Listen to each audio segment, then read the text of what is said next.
Al24 News, bienvenue à l'édition spéciale consacrée à l'actualité du Masharaq. Les nouvelles vont vite. Il s'est montré agacé en conférence de presse ce matin avant de s'envoler pour un sommet de l'OTAN aux Pays-Bas. Donald Trump, le président américain, après avoir imposé un cessez-le-feu, les deux protagonistes, à savoir l'Iran et l'entité sioniste, auraient, selon lui, continué de s'échanger des salves de missiles. Retour à la case départ pour la région donc. Pas vraiment. Est-ce que l'arrêt des combats décrété par Trump sera respecté? Quels sont les dessous de ce cessez-le-feu annoncé par la Maison-Blanche? Cessez-le-feu, est-ce d'ailleurs l'expression appropriée? On va le voir. Et au-delà, qu'a-t-on appris de ces 12 jours de combat concernant l'ensemble des protagonistes et quelles conséquences pour toute la région? On a de nombreux points à voir ensemble ce soir. Sans plus tarder, les débuts des échanges dans quelques secondes.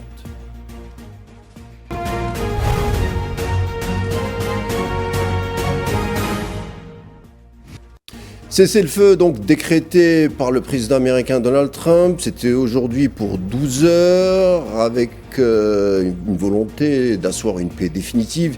C'est du Trump dans le texte. Il félicite les deux protagonistes, l'Iran et l'entité sioniste, d'avoir bien combattu et puis d'avoir surtout eu une volonté d'asseoir une paix. Mais tout de suite après, Trump a eu une poussée de fièvre contre justement les deux protagonistes. Comme on dit, il est aisé de commencer une guerre, mais pour s'en sortir, c'est une autre paire de manches. On va en parler. Et surtout, ce soir, on a de nombreux invités. On commence avec Ahmed Kateb. Bonsoir. Expert en relations internationales, on est très heureux de vous avoir. Merci Bienvenue. pour l'invitation. Avec nous également Faisal Motaoui, rédacteur en chef d'Al24 News. Bonsoir Karim. Sofiane Baroudi, journaliste ici même à Al24. Bon, salutations Sofiane. Bonsoir Karim, merci. Alors, pour rentrer dans le vif du sujet, retour justement des derniers événements avec ce point d'actualité signé Maria Chouir.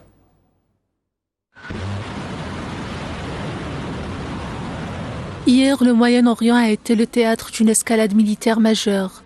L'Iran a mené sa première véritable riposte aux frappes américaines contre ses bases nucléaires en lançant des missiles vers la plus grande base aérienne américaine du Moyen-Orient située au Qatar. Une attaque qui a suscité une forte réaction des autorités qataries, dénonçant une violation flagrante de leur territoire.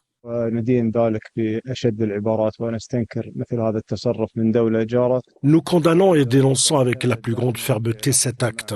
Un acte qui provient d'un pays voisin avec lequel l'État du Qatar a toujours fondé ses relations sur une politique de bon voisinage et la transparence.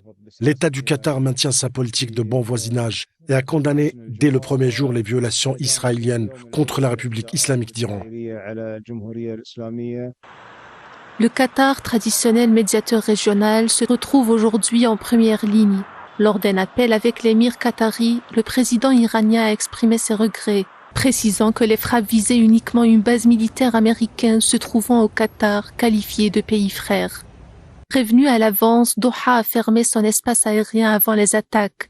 Une autre base aérienne militaire américaine se trouvant en Irak a également été ciblée, renforçant ainsi les tensions régionales.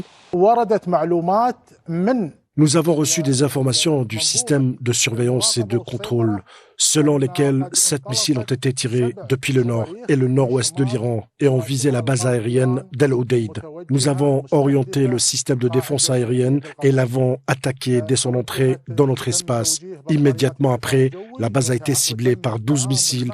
L'un d'entre eux a touché la base d'Al Udeid dans une zone où il n'y a eu aucune victime. Cet épisode marque un tournant dans l'escalade entre Washington et Téhéran et expose les pays du Golfe au risque de propagation d'un conflit qui les dépasse. Au final, les États-Unis frappent, l'Iran riposte et les voisins subissent. Car derrière les missiles et les déclarations diplomatiques, c'est bien le programme nucléaire iranien qui reste au cœur du conflit, une bataille stratégique où chaque frappe rappelle que dans cette région, tout tourne autour de l'atome. Sans plus tarder, place aux échanges, mais avant, j'accueille Jean Bricmont, spécialiste des fake news en temps de guerre. Bonsoir Jean Bricmont. Bonsoir, merci de m'avoir invité. Toujours un plaisir de vous avoir Jean Bricmont. Alors que le monde retenait son souffle concernant une escalade mondiale, Trump annonce un cessez-le-feu dans la nuit d'hier, ce qui a dérouté de nombreux observateurs, dont vous, j'imagine, Ahmed Kateb. Oui, c'était une annonce surprise.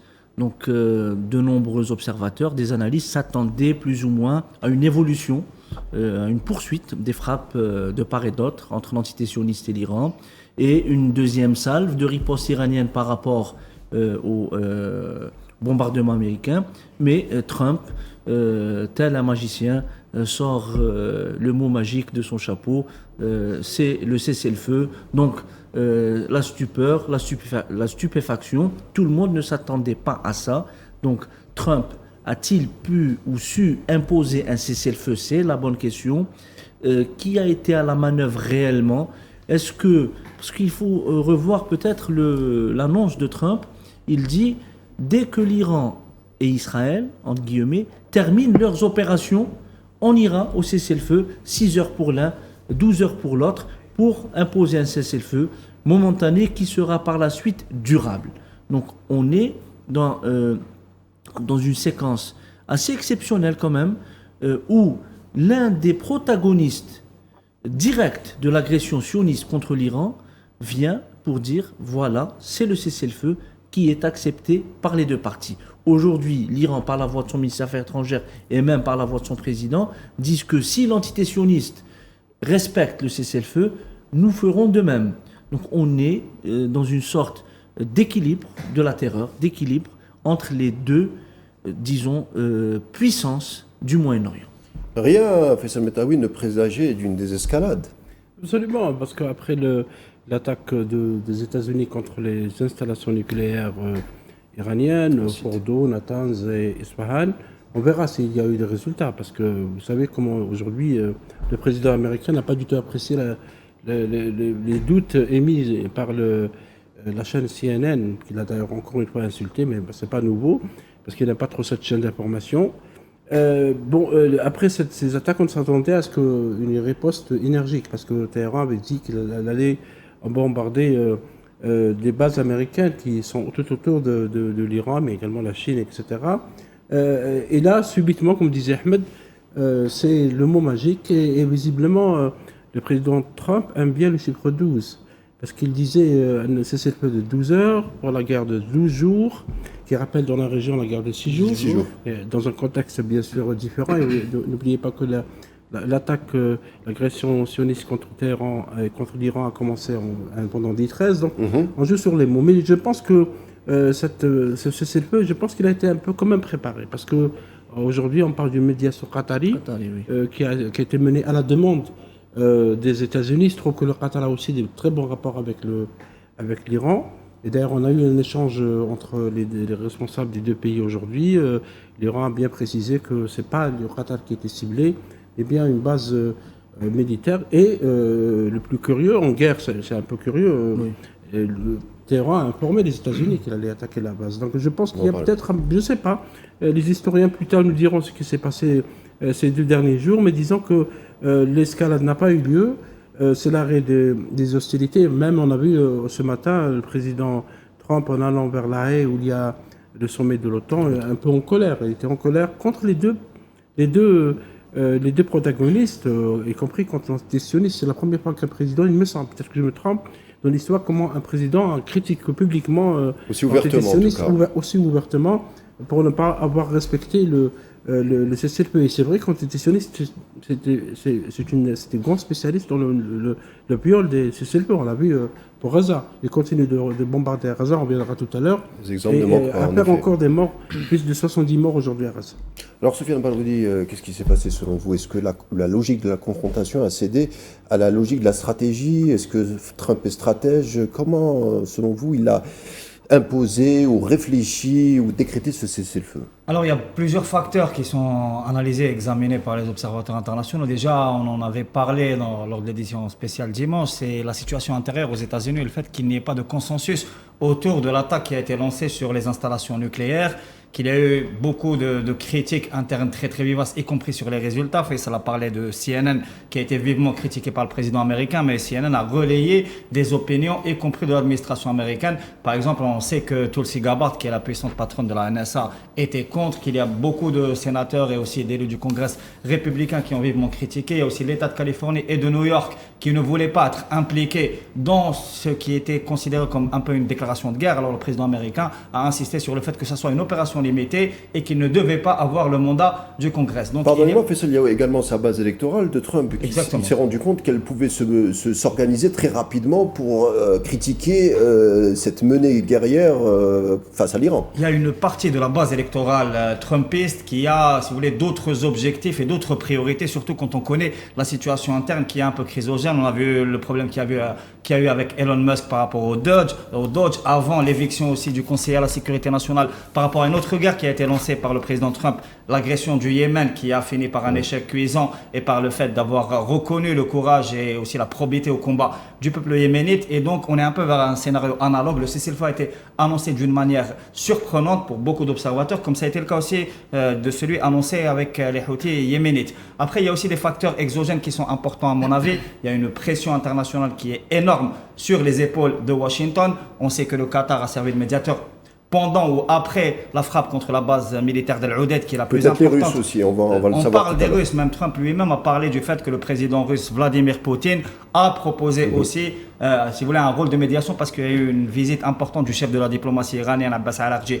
à Moscou, et s'en est suivi une prise de position très forte de la Russie qui était très attendue par l'opinion publique internationale. La Russie a assuré l'Iran de son soutien en cas d'escalade. Il y a aussi la Chine qui est rentrée en ligne de compte. D'ailleurs, le président Trump a dit que les Chinois pourraient continuer de s'approvisionner en pétrole iranien, ce qui sous-entend le fait qu'il n'y aurait pas de sanctions éventuelles contre l'Iran et contre la Chine par rapport à l'approvisionnement du pétrole. Il y a aussi les menaces par rapport à la fermeture du détroit d'Ormuz qui aurait pu provoquer vraiment une situation de crise économique internationale très aiguë, alors qu'on est dans une situation un peu, si vous voulez, tendue au niveau financier et économique, et surtout que l'électorat américain, comme on le sait, est très sensible à la question du prix du carburant, et le prix du carburant aurait été beaucoup impacté par une escalade qu'on aurait pu décrire comme étant une escalade incalculable, que beaucoup d'observateurs ont décrit comme telle.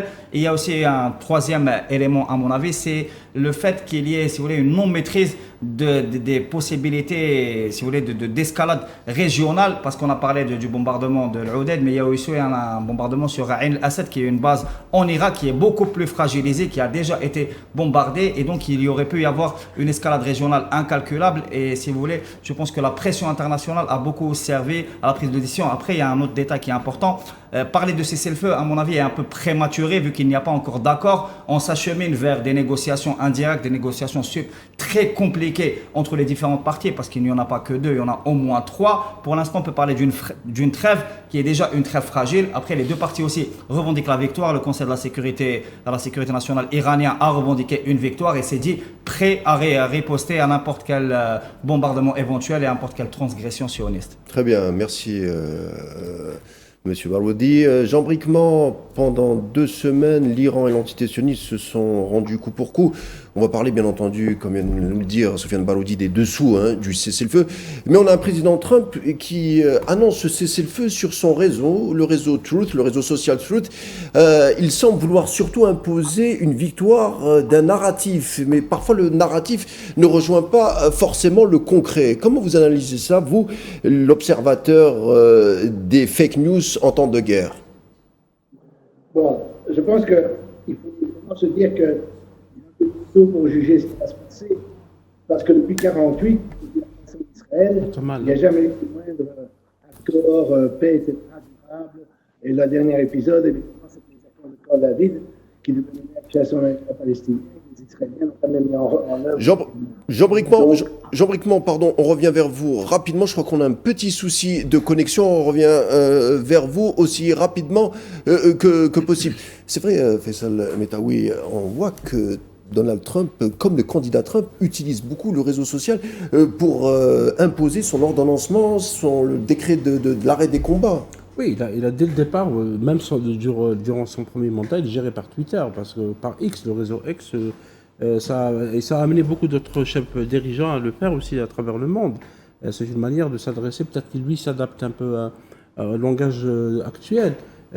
Trump, on parlait tout à l'heure du CNN, n'a pas trop les médias, il a toujours été critique vis-à-vis des médias. Il a même chassé CNN de la Maison-Blanche. On s'en souvient, oui. C'est une chaîne qui était très critique.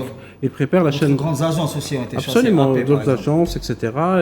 Et il aime bien la chaîne Fox News. Il a même arrêté le média dirigé vers l'extérieur, comme la chaîne Al-Hurra ou au Voice of America, qui est une chaîne quand même légendaire aux États-Unis, parce qu'il a donc une manière particulière de communiquer. Maintenant, Sofiane tout à l'heure parlait de la contestation. Oui, parce qu'il y avait des contestations, même si ça passait sous silence, au sein même des États-Unis, dimanche passé, où il y avait des manifestations, même samedi, pour dire non à la guerre. Parce qu'il se trouve que Donald Trump, lors de sa campagne électorale, il disait que c'était un homme de paix.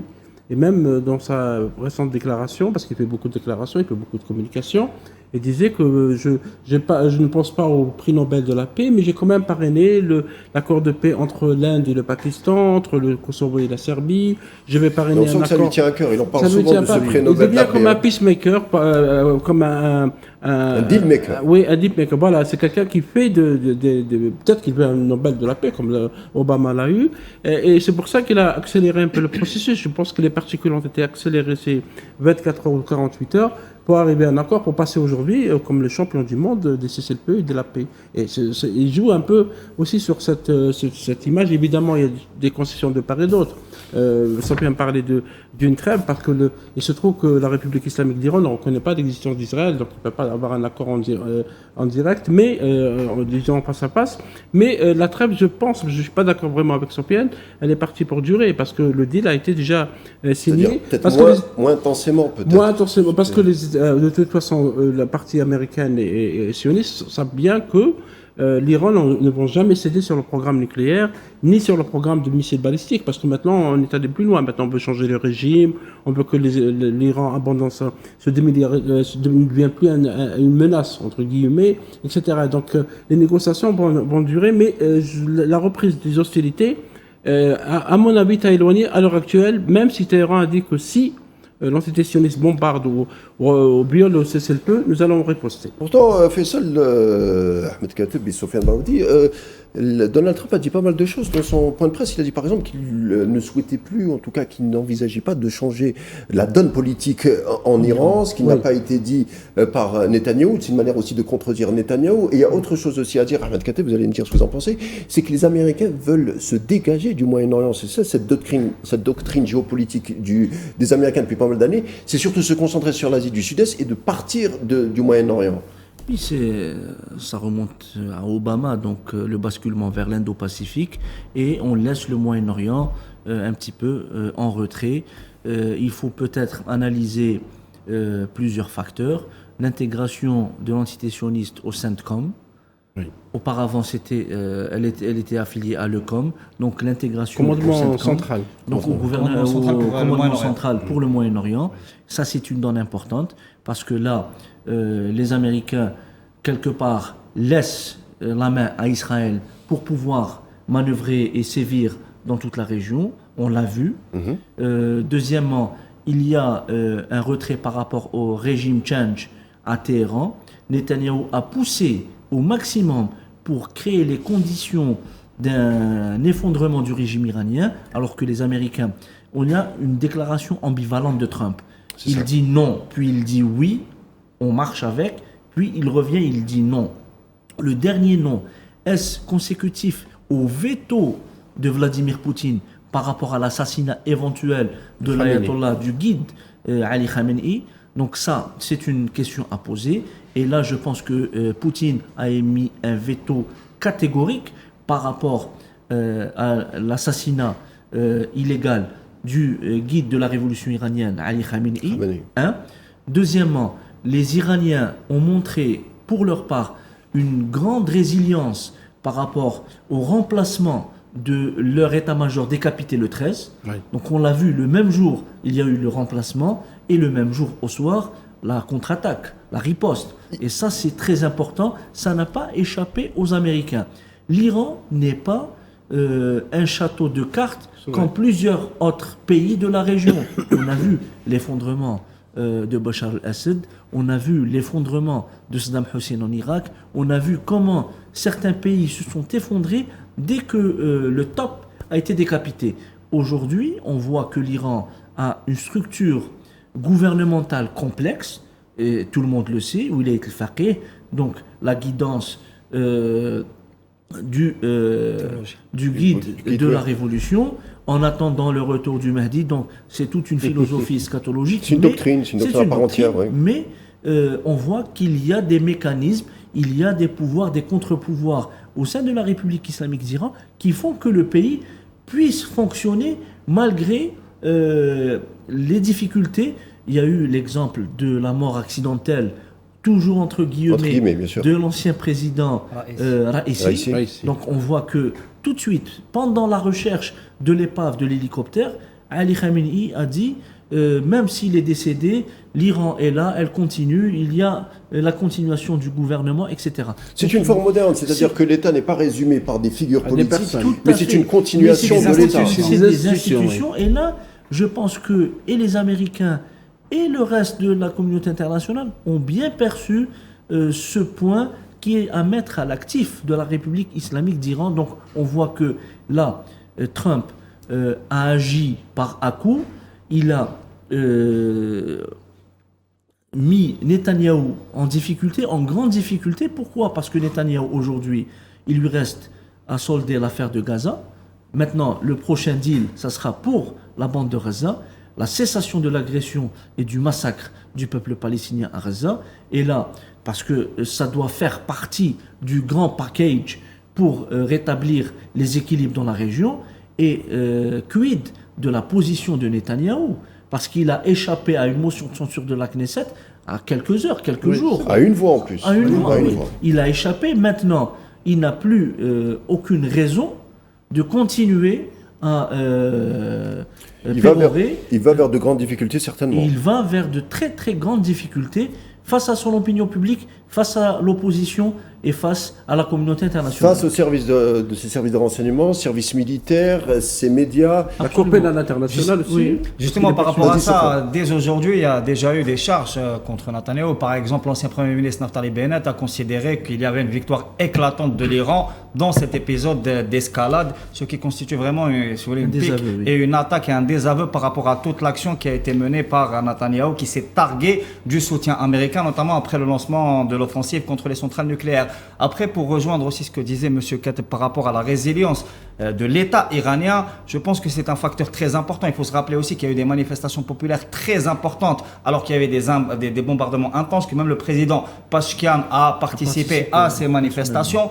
On a vu aussi Ferrar, le nouveau chef d'état-major qui a remplacé le chef d'état-major qui a été assassiné, le général Moussaoui, qui est apparu, qui a fait 2 discours télévisés, ce qui n'est pas très courant, si vous voulez, pour l'état-major iranien. Et aussi, il y a un aspect sympathie international très important parce que l'Iran a bénéficié dans le sillage de son soutien à la cause palestinienne, aussi du soutien à la cause palestinienne qui est de plus en plus prononcé, non seulement dans le monde arabe et dans la région moyen-orientale ou dans la région caucasienne, mais aussi au niveau international. Pour la première fois, c'est-à-dire que l'objectif de diaboliser le régime iranien qui a été poursuivi pendant 40 ans s'est retourné contre ses tenants. C'est-à-dire qu'au lieu de diaboliser ce régime, le régime central de Téhéran a bénéficié d'une sympathie internationale très importante. Et ça, c'est rentré, à mon avis, en ligne de compte des calculs stratégiques, notamment des Américains, parce que dès le départ, l'un des objectifs principaux, c'était le dépeçage et l'éclatement de l'État iranien, qui gêne très particulièrement la Russie et la Chine, qui ne peuvent pas permettre cela. C'est une ligne rouge, parce que ça entraînerait une série de conséquences incalculables dans la région Asie centrale. Et je pense que c'est ce qui a aussi motivé l'insistance de Trump sur la nécessité d'arriver à une trêve et un processus de négociation avec l'État iranien qui a montré à la fois que sur le plan défensif, il était capable de rendre coup pour coup et que sur le plan politique, il était peut-être plus résilient que le régime sioniste qui, lui, est honni par la communauté internationale. Dernier détail, on apprend aussi que le processus de négociation indirecte sur Gaza est en train d'être relancé par la partie qatari et par la partie égyptienne parce que, comme le disait M. Katib, il faudra arriver à mettre un terme à ce génocide et enfin à un cessez-le-feu et à l'acheminement des aides humanitaires nécessaires pour Gaza, ce qui est lié, si vous voulez, à toute cette escalade. Il y a eu aussi la violation, encore une fois, du cessez-le-feu au Liban avec des bombardements sionistes sur le sud Liban, et aujourd'hui on a appris aussi qu'il y a eu une explosion à Damas dont l'origine reste toujours inconnue. Est-ce qu'on a récupéré Jean Bricmont? Oui, je suis là. Jean Bricmont, alors c'est vrai, moi je vous ai connu à l'époque pendant, vous savez, l'affaire des armes de destruction massive en Irak qu'on n'a pas trouvé, par rapport à pas mal de fake news sur la Syrie, sur tout l'ensemble de pays de la région qui étaient en porte-à-faux d'ailleurs avec l'entité sioniste. Ce qu'on découvre aujourd'hui, c'est vrai que c'est un narratif mensonger de l'entité sioniste qui finit par être complètement évaporé, découvert et qui ne va pas au bout. Oui, bon, je vais recommencer ce que j'avais dit Allez-y. Avant. Je pense que d'abord, il n'y a aucun cessez-le-feu, aucun traité permanent avec Israël, d'accord? Parce que on a toujours un souci de connexion avec Jean Bricmont qu'on tente de rétablir très, très rapidement, bien entendu. Faisal Metaoui, sur ce que disait d'ailleurs Sofiane Baroudi et ainsi que Ahmed Kateb, en fait, Netanyahou a joué son va-tout. Là. Il pensait, il était en difficulté, peut-être ils n'ont pas assez analysé la force balistique de l'Iran. Là, on se rend compte qu'on était en difficulté par rapport à cette frappe.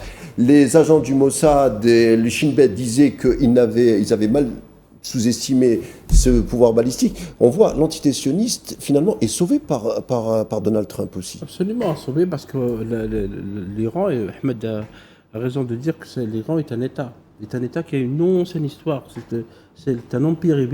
C'est un État qui n'a jamais agressé les autres. C'est plutôt l'entité sioniste qui l'a agressé, et en bombardant, en tuant, en tentant de décapiter les dirigeants, donc le staff dirigeant de l'Iran, ils ont échoué.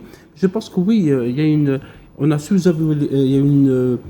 mauvaise appréciation plutôt des capacités militaires et opérationnelles de l'Iran, parce qu'il faut noter que c'est la première fois de son histoire que l'entité sioniste s'est attaquée de cette manière. C'est une défaite stratégique aussi des militaires sionistes. Parce qu'on avait parlé des dômes d'or. Il faut noter que l'entité sioniste a 8 couches de défense aérienne. On connaît le dôme de fer, on connaît le ciel d'acier, on connaît les Arrows, etc. Et il y a d'autres. Et d'autres, ceux donc, qui sont donnés par malgré ça, les missiles balistiques sont arrivés. Il faut, pour rappeler certaines cibles touchées par l'armée iranienne, c'est le port de Haïfa, c'est la raffinerie de Haïfa, c'est le siège du Mossad. Le Mossad, il faut arriver à le toucher. C'est le siège de l'agence Amen, qui est moins connu. La bourse de Tel Aviv, la base aérienne de Nevatim et de Méran c'est au nord, Nevatim au sud. Le centre de recherche Weizmann de sinistre mémoire, parce que cet institut, c'est lui qui livre les armes biologiques et bactériologiques et chimiques, entre autres, à l'armée israélienne. Toutes ces chaîne 14 aussi. Absolument. La chaîne de 14, parce que c'est une réponse à l'attaque de la télévision iranienne, qui a tout de suite repris pour dire que l'Iran s'est bien préparé à ce genre d'attaque. C'est un échec militaire, en fait, ne dit pas son nom. Malgré la censure, parce qu'il y a une censure. Vous savez que le service de sécurité ont demandé ils ont envoyé des mails, parce que l'entité sioniste laisse des traces lorsqu'elles sont sur des mails aux correspondants étrangers, notamment arabes, pour ne pas filmer les endroits où les pluies tombent, pour ne rien montrer. Même les images par téléphone, n'avaient pas le droit de les prendre. Malgré cette censure, le monde entier a vu que la tour imprenable que se targuait d'être Israël, elle finalement n'est pas aussi forte que ça, malgré toutes les protections, malgré tous les situations. Parce que la guerre menée par l'entité sioniste n'était pas, n'était pas seule. Il y avait les services secrets français, britanniques, avec américains, la base allemands. Chypre. Même les Allemands, on apprend qu'ils sont aussi dans le... On reprend le dialogue tout de suite après. On m'annonce qu'on doit faire une coupure pub, une pause pub. On revient tout de suite après.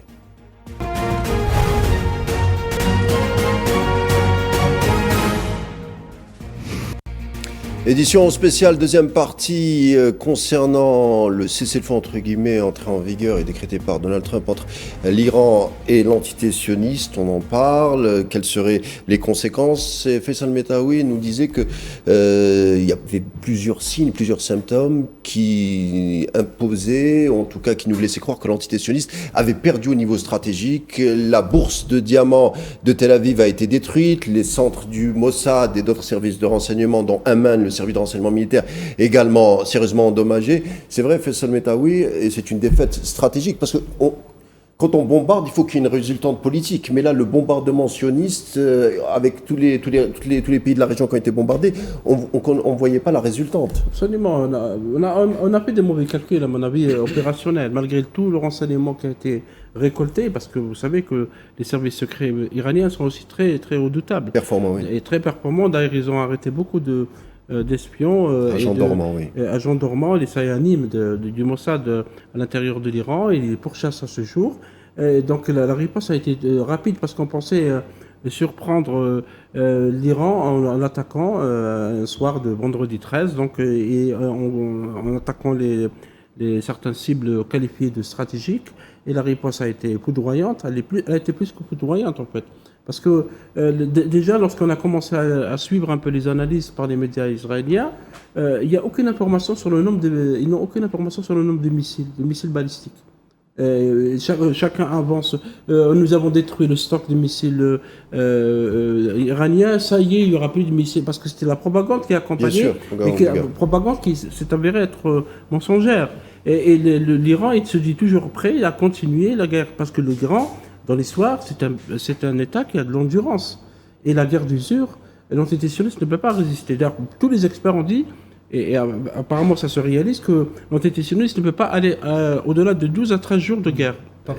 D'où cette trêve. Ça veut dire parce que le calcul, parce qu'il y a l'une des raisons pour continuer ce qu'a dit Sofiane de la trêve ou du cessez-le-feu, c'était parce que Israël ou l'entité sioniste ne pouvait pas aller au-delà, ne pouvait pas continuer à riposter parce que le système antidéfense a été pratiquement saturé, complètement saturé. Les moyens militaires mis en place pour riposter ont commencé à devenir de moins en moins performants. Sans parler des coûts financiers pour l'entité sioniste. Bien sûr, parce que c'est un effondrement économique. Ça n'apparaît pas dans les analyses, mais c'est un effondrement. La vie sociale était à l'arrêt, la vie économique était à l'arrêt, le port de Haïfa est fermé, qui est un port important, l'aéroport Ben Gurion est fermé, donc il n'y avait pratiquement aucune activité commerciale et économique au sein de l'entité sioniste. D'où peut-être l'une des raisons de la trêve annoncée hier.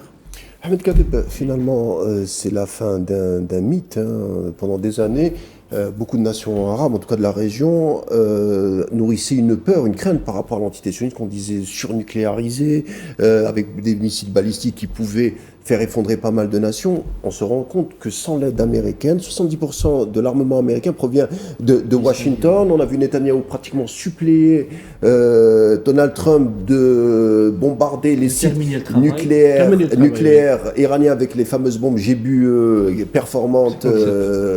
On se rend compte que quand même l'entité sioniste sans l'aide américaine est un géant au pied d'argile, si je puis m'exprimer ainsi. C'est un géant au pied d'argile, c'est un château de cartes qui s'est effondré. Donc on a vécu, et c'est assez spectaculaire, la fin du mythe de l'invincibilité de l'entité sioniste. On a vu déjà qu'elle était fragile d'un point de vue profondeur stratégique. Aucune. L'Iran a concentré ses bombardements sur un triangle, le Quds occupé, Tel Aviv, Haïfa, qui abrite pratiquement 4,4 millions de personnes. Donc ces 4,4 millions vivaient depuis 12 jours pratiquement dans les abris. Et on voit les images qui commencent à filtrer aujourd'hui, comment ces Israéliens sortaient, ne pouvaient plus continuer à vivre dans les abris. L'Iran a détruit, Faisal l'a bien dit, des sites névralgiques de l'industrie militaire, du renseignement, de la communication et des opérations de désinformation, notamment le fameux institut d'Herzliya, qui a été touché. Donc, même l'unité 8200 qui est spécialisée dans le... C'est cette unité qui a été détruite à Herzliya, donc qui est spécialisée dans la diffusion de fake news et dans la diffusion de la dissension majeure au sein des pays ciblés. Et on voit que l'Algérie, la Syrie, le Yémen, l'Irak, l'Égypte, plusieurs pays arabo-musulmans ont été la cible privilégiée de cette unité et qui a été détruite par l'Iran. Donc on voit que les Iraniens ont réussi un pari, celui de casser ce mythe. Et les Israéliens n'ont pas pu répondre. L'Iran, c'est un territoire d'1,6 million de km², 85 millions d'habitants, une profondeur stratégique extraordinaire. Donc on voit que les bombardements israéliens se sont concentrés sur l'extrême ouest du pays avec des pics vers Téhéran comme Ispahan. Des frappes ciblées. Des frappes ciblées, pas au-delà. Les Iraniens ont laissé leur ciel ouvert parce qu'ils étaient garantis qu'ils pouvaient rendre le pareil et même plus à travers les missiles hypersoniques. La propagande sioniste a occulté les véritables dégâts causés par ces missiles et on voit que les Iraniens, par contre, jusqu'à il y a 1 heure, ont déclaré qu'ils ont perdu, lors d'une attaque tout à l'heure, un savant et sa famille. Donc les Iraniens, comme on dit, jouent carte sur table. Transparent. C'est la transparence. On dit ce qu'il y a carrément. Le cours des événements du monde. Avec les pertes. C'est vrai qu'il y a des pertes qu'on ne dit pas, mais l'essentiel est dit à l'opinion publique iranienne et internationale. Pourquoi ? Parce qu'il y a la capacité de résilience, mais surtout la capacité de dissuasion stratégique. Il y a un équilibre qui a été atteint par l'Iran, et c'est cet équilibre qui doit être géré par Trump. Avec un embargo, avec une campagne de diffamation durant des années, on voit que l'Iran, sur ses propres ressources... On se souvient, avec sa fameuse bombe à l'ONU, le schéma d'une bombe, on dirait un dessin animé, et dire voici le seuil, l'Iran est arrivé à ce seuil. Cette image date d'il y a 20 ans. Il y a 20 ans. En 92 déjà, il disait que l'Iran va avoir la bombe atomique. C'était une obsession pour Netanyahou. On va poser on a rappel Colin Powell, si vous permettez, Colin Powell est ancien secrétaire d'État, avec la fiole en disant que l'Irak a les armes de destruction massive. Et on a vu ce qui s'est passé après. Justement, Jean Bricmont, il se rappelle, est-ce qu'il est avec nous déjà ?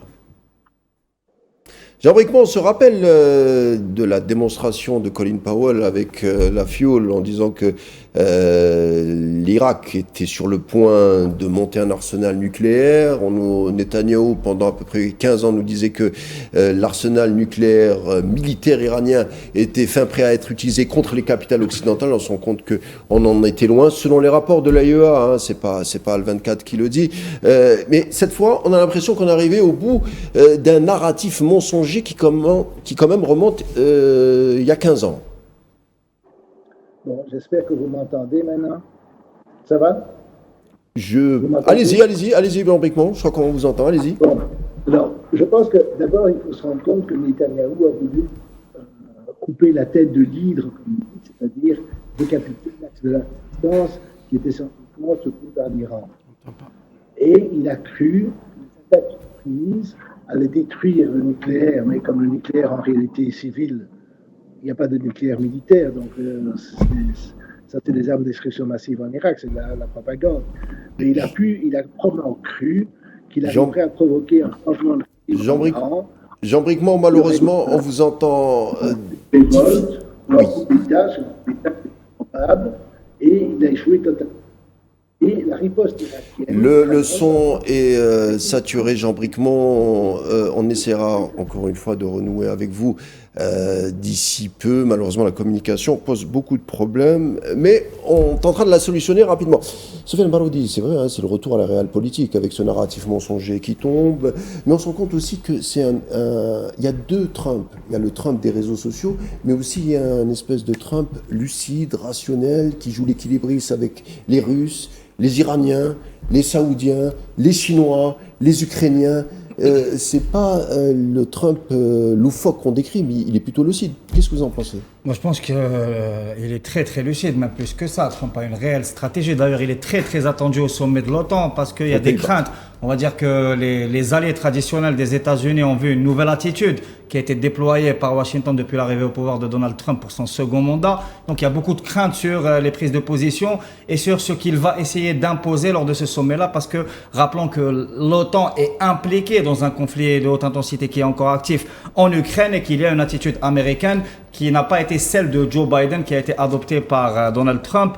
Il y a eu aussi une escalade assez importante quand les Ukrainiens ont attaqué l'arsenal nucléaire russe via l'attaque sur les Tupolev et les porteurs stratégiques. Et donc vraiment l'attitude de Donald Trump pose beaucoup de questions. D'abord, à mon avis, pour ses alliés traditionnels et historiques que sont les pays de l'OTAN et l'Union européenne. Ce qu'il faut rappeler aussi que lors de cette escalade, cet épisode assez important, l'Union européenne a été complètement mise exsangue de toute la situation, que ce soit des pourparlers, des négociations. Elle était complètement mise à l'écart, comme elle a été aussi mise à l'écart des négociations pour un cessez-le-feu à Gaza et des négociations éventuelles pour un cessez-le-feu entre l'Ukraine et la Russie. Et donc ça transpose dans une nouvelle configuration.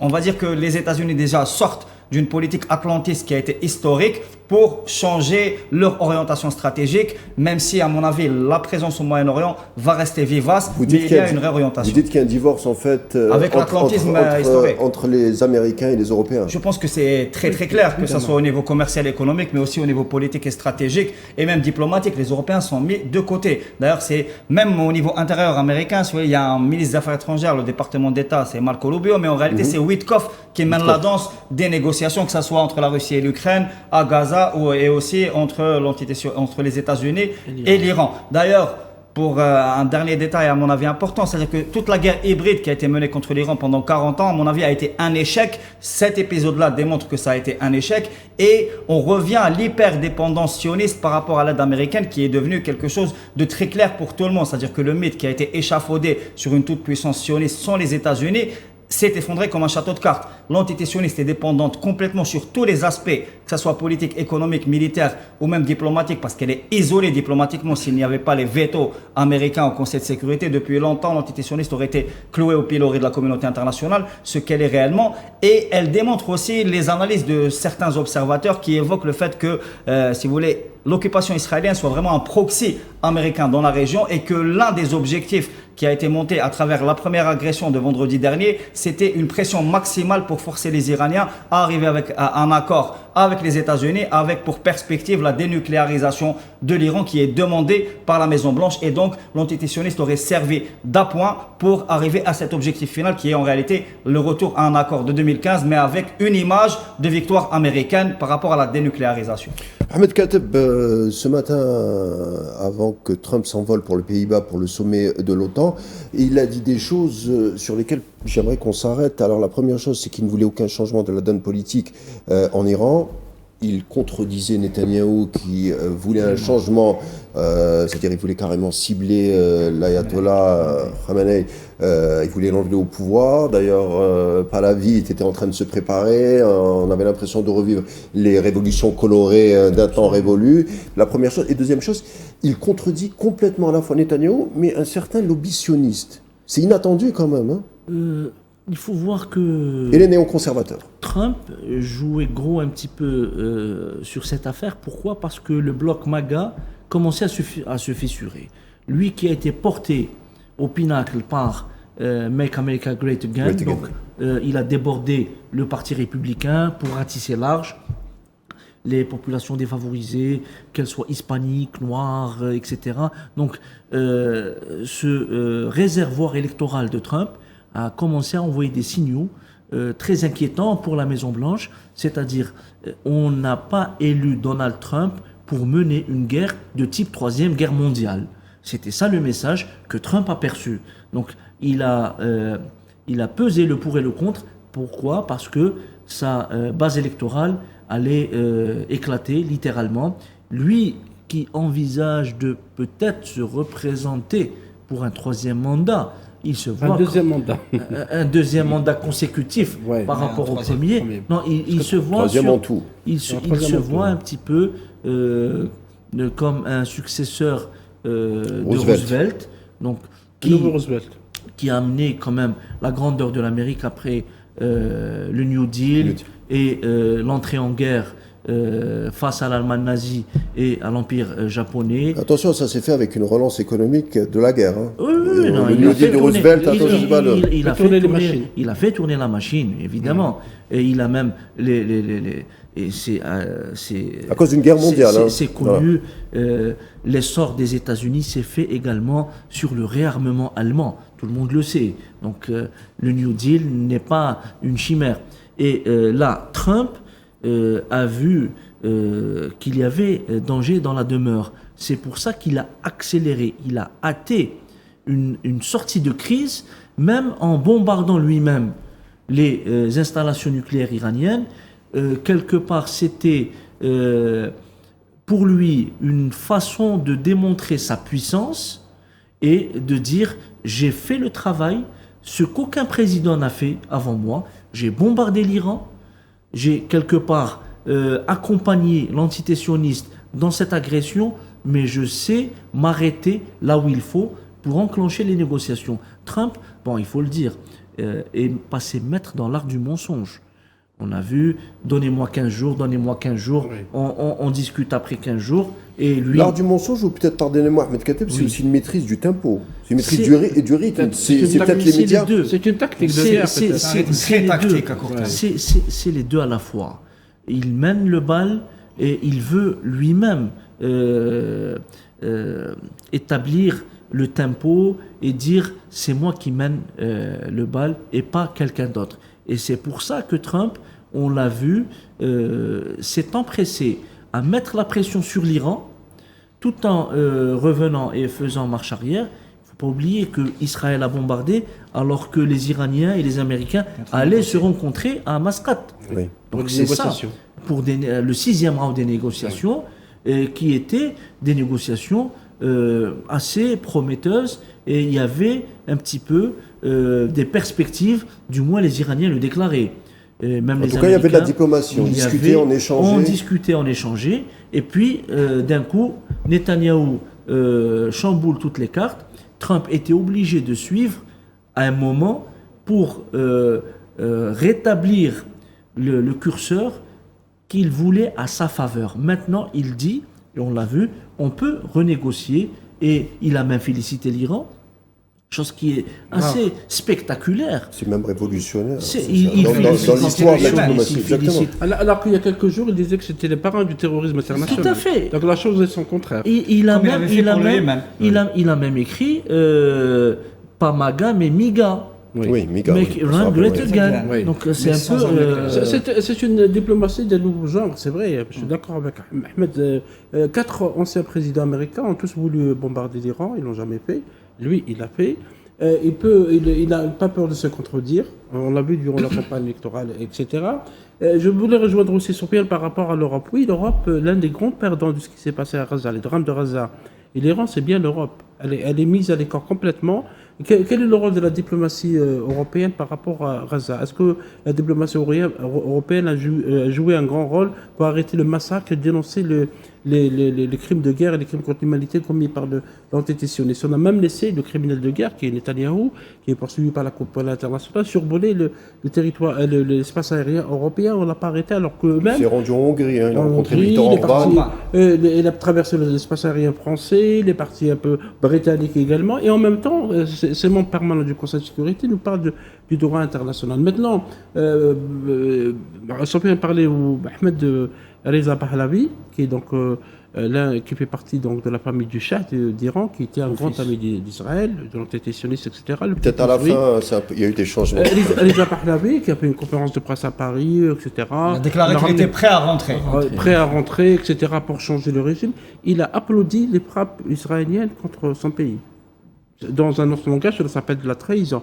Ça veut dire que l'Occident, il peut aller très très loin. Il peut ramener des potiches, des marionnettes qui sont là, quitte à ce qu'on joue toutes les cartes pour changer le régime. Il se trouve que maintenant, Trump, il ne veut pas de changement de régime, il ne veut pas de l'assassinat d'Ali Khamenei. Vous remarquez que l'antisioniste assume publiquement l'assassinat du dirigeant politique. Et personne ne bouge, personne ne dit que c'est une atteinte au droit international, c'est un terrorisme international, mais c'est l'Iran qui est accusé de terrorisme. Donc Trump a compris que Netanyahou, je pense qu'il court vers sa perte, parce que le Gaza, c'est malgré tous les massacres commis, malgré tous les drames, c'est également un échec aujourd'hui. Il y a eu une riposte de la résistance à Khan Younis. Je viens de voir qu'ils sont en train de chercher encore des soldats qui sont perdus dans cette région. Et ça veut dire que l'Iran, ou l'attaque de l'Iran, je pense que c'est un acte suicidaire de Netanyahou, va accélérer en fait sa chute au lieu de renforcer sa posture au sein de ce qu'on peut appeler la société sioniste. Là, c'est le contraire, parce que même l'opposition est en train de réclamer la fin de l'attaque de la guerre, ou ce qu'ils appellent la guerre à Gaza. Donc il y a des changements. Je pense que ce qui s'est passé en Iran va changer, au lieu de changer les grandes cartes du Moyen-Orient, ça va changer plutôt les petites cartes de l'antisioniste. Jean Bricmont, on me dit qu'on vous a rejoint. Est-ce que vous êtes avec nous? Bon, je vais essayer de dire ce que je voulais dire. Donc je pense que je vous pose ma question quand même et vous y allez. Alors on disait qu'on a l'impression de voir un Trump beaucoup plus réaliste que ce qu'on a dit pendant plusieurs semaines, c'est-à-dire qu'il avait drapé un uniforme de va-t-en-guerre. Oui, mais Trump, il dit une chose et son contraire dans la même heure, ils s'en fichent complètement de la question de la vérité. Mais ce qui est vrai, c'est que le mouvement MAGA a voté pour lui parce qu'ils ne veulent pas de nouvelle guerre. Et s'ils ne veulent pas de nouvelle guerre, ça veut dire qu'ils ne veulent pas de guerre pour Israël. Parce que la politique étrangère au Proche-Orient des États-Unis, que ce soit la guerre contre l'Irak, la Libye, la déstabilisation de la Syrie, etc., ou les guerres contre le Liban, n'ont aucun intérêt du point de vue des États-Unis. Ils sont entièrement dus à ce qu'on appelle les néoconservateurs, mais qui veut dire l'aile plutôt radicale du lobby pro-israélien. Et Trump est face à cette réalité. Son congrès est entièrement acheté par le lobby. Le Parti républicain est peut-être encore plus belliciste que les démocrates. Et donc, il est dans une situation un peu difficile parce que c'est quand même lui le commandant en chef. Et je pense que dans son fort intérieur, il n'est pas réellement sioniste ou il fait toutes les déclarations les plus folles, si on veut, mais il voudrait bien se dépêtrer du bourbier du Moyen-Orient. Alors, il se dit, bon, on va donner tout ce qu'on peut à Israël, l'ambassade à Jérusalem, tout ça. Mais ça ne leur suffit jamais. Ils veulent toujours plus, ils veulent détruire l'Iran. Alors là, évidemment, s'ils avaient réussi, alors Trump aurait applaudi. Mais ils n'ont pas réussi. Ils ont subi des pertes terribles à cause de la réaction iranienne. Et alors, ils ont demandé à Trump de les sortir de ce pétrin. Et à mon avis, Trump a fait, en coordination avec l'Iran, une sorte de théâtre où on a fait semblant de bombarder les centrales nucléaires iraniennes, mais on ne nous a pas vraiment bombardé, en tout cas pas de façon très, très grave. Et eux, ils ont bombardé une base américaine vide. Et donc, après ça, on a dit, bon, maintenant, on va faire un cessez-le-feu. Et c'est un peu ce qui s'était passé au Vietnam, où ils sont partis en disant, on s'en va et on crie victoire, comme ils n'avaient pas gagné. Et ici, je pense qu'Israël a eu l'impression de pouvoir se tirer d'affaire, puisqu'ils étaient très mal pris. Et si la guerre avait duré 6 mois, Israël était mort. Donc, ils ont voulu se tirer d'affaire en sauvant la face, en disant, voilà, enfin... Mais on voit, moi, je vis dans un pays extrêmement sionisé, c'est pas tout à fait l'Algérie. Et quand je regarde sur les TV, je regarde les réactions de BHL aux États-Unis des sionistes, ils sont fous de rage. Comme je dis toujours, moi, j'ai une boussole politique qui indique le nord. C'est BHL. Donc, je prends ma boussole politique qui indique le nord et je regarde dans la direction inverse. Et il a applaudi Trump quand il a bombardé, soi-disant, les centrales atomiques uraniennes. Évidemment, il s'en fiche complètement du droit international et de tout ça. Et puis, enfin, sauf quand il s'agit de la Russie. Mais après, évidemment, maintenant, il dit de quel droit est-ce qu'il se permet de demander un cessez-le-feu à Israël? Vous vous rendez compte le culot de ces gens? Alors que les On dit ça la tuspa en hébreu. Hein. Culot, c'est tuspa. Ils ne peuvent pas demander un cessez-le-feu. Non, mais je veux dire, moi, je vis dans un monde de fous ici. Hein. En Algérie, c'est pas pareil. Mais ici, je vis dans un monde de fous. Hein. Si vous regardez les TV françaises, c'est un monde de fous. Hein. Jean Bricmont, dans cette équation, où se trouve l'Union européenne? Sofiane Baroudi nous disait qu'elle était complètement marginalisée, qu'elle n'arrivait pas à imposer une forme de politique par rapport à Gaza.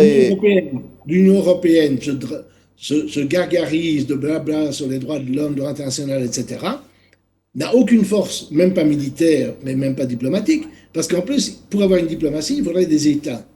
De Gaulle était un État, et De Gaulle, seul, s'il existait aujourd'hui, évidemment, aurait plus d'influence sur le Proche-Orient que l'Union européenne, parce que l'Union européenne s'est autodétruite, parce que vous comprenez, il n'y a pas d'État européen, il n'y a pas de peuple européen.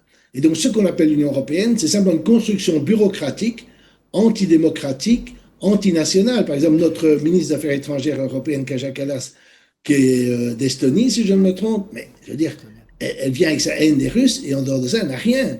Elle n'a aucune vision stratégique, aucune réflexion, etc. De Gaulle, il a reconnu la Chine de Mao, si on veut, parce qu'il était réaliste, mais eux, ils sont incapables d'une quelconque pensée. Et von der Leyen, c'est pareil. Donc on est entre les mains au niveau européen de gens qui n'ont absolument aucune perspective, aucune compréhension de l'histoire, rien du tout. Bon. Rapidement, comment vous l'expliquez? Rapidement, en une phrase. Les États-nations européens, ils n'ont rien à dire, puisqu'ils ont transféré leur souveraineté à l'Union européenne. Alors, Jean Bricmont, on revient vers vous rapidement, parce qu'on m'annonce qu'il y a une seconde pause publicitaire. On reprend les discussions tout de suite après. Merci.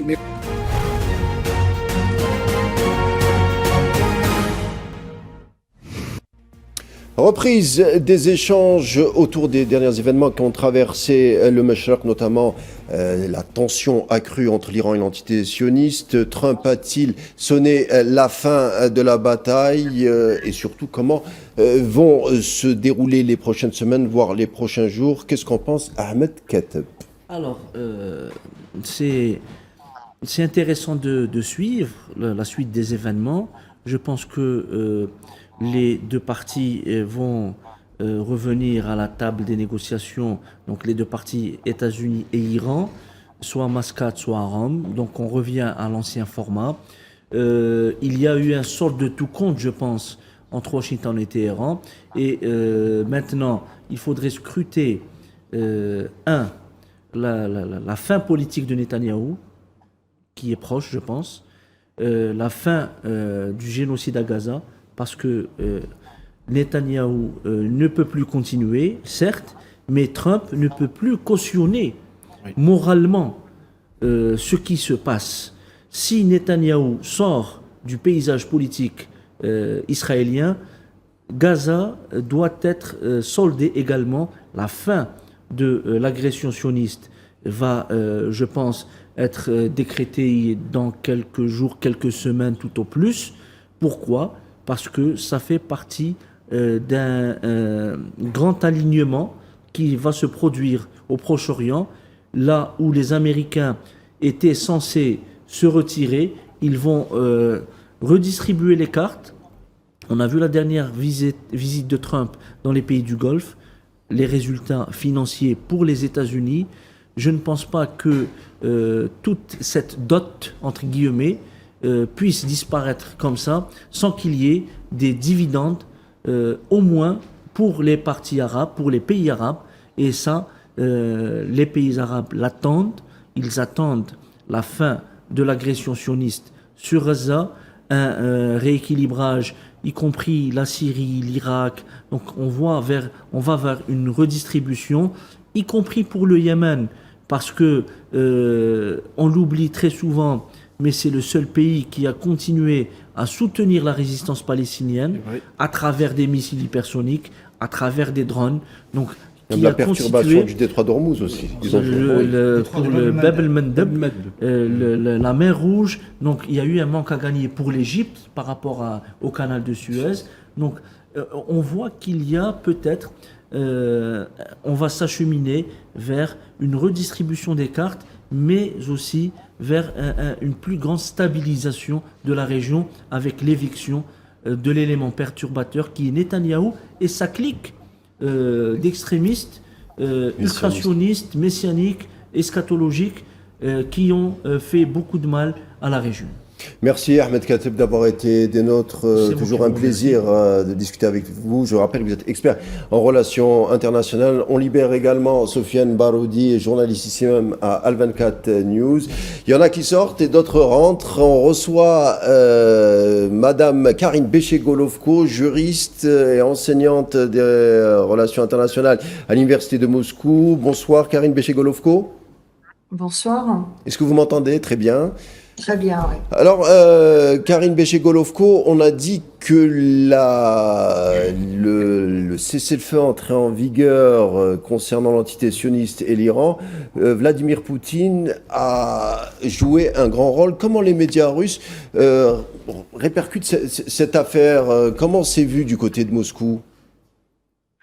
Alors, il est vrai que la visite hier du ministre des Affaires étrangères iranien et sa rencontre avec Vladimir Poutine a été un événement politique qui a été particulièrement marqué, médiatisé, et je dirais avec sérieux et retenue parce que les enjeux sont importants et chacun comprend parfaitement aussi ce qui est derrière, c'est-à-dire que d'un côté, se pose la question de la continuation de la guerre menée par Israël au Moyen-Orient afin de déstabiliser la région, mais chacun pense aussi ici à ce parallèle qui est fait avec la guerre menée par les États-Unis et leurs alliés en Ukraine contre la Russie, comprenant bien qu'il s'agit en quelque sorte de différentes émanations d'un même conflit qui est global.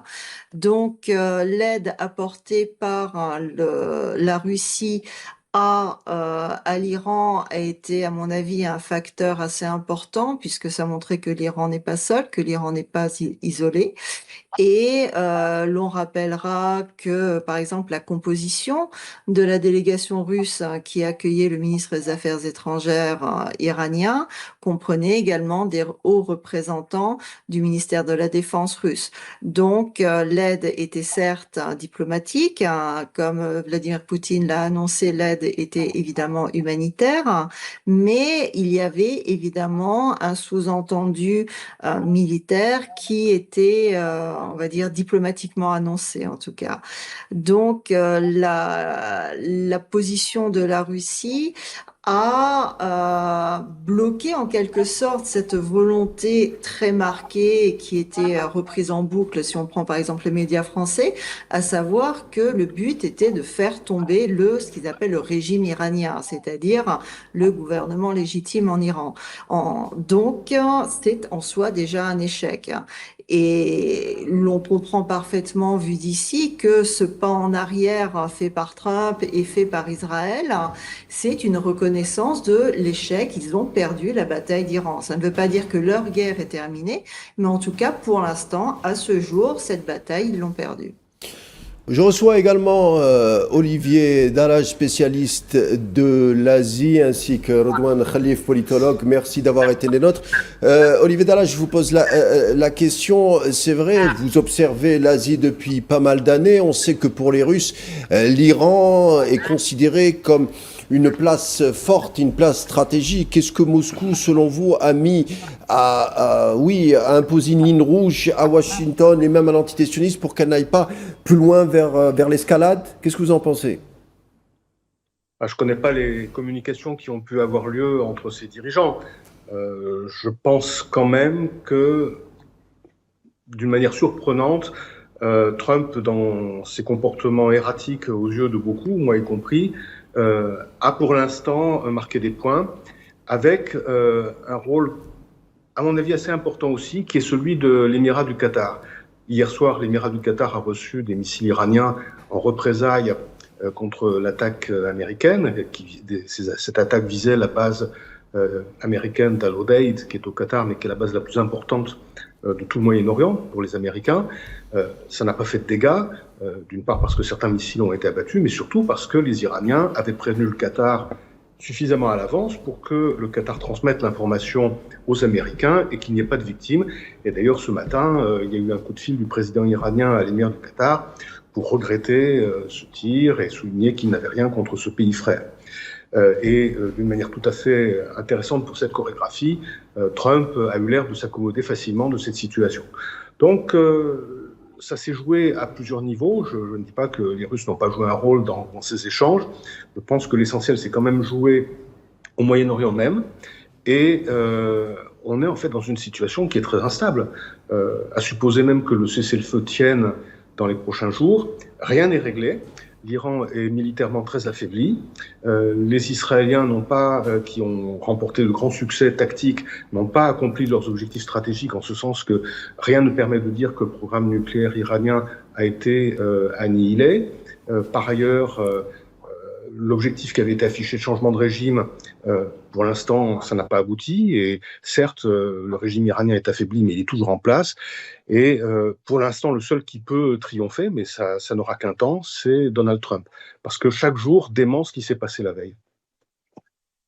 Ce qui s'est passé la veille, et on en parle depuis presque une heure, il est temps de faire un rappel sur les faits avec ce compte rendu signé Souila Akilel. On revient tout de suite après.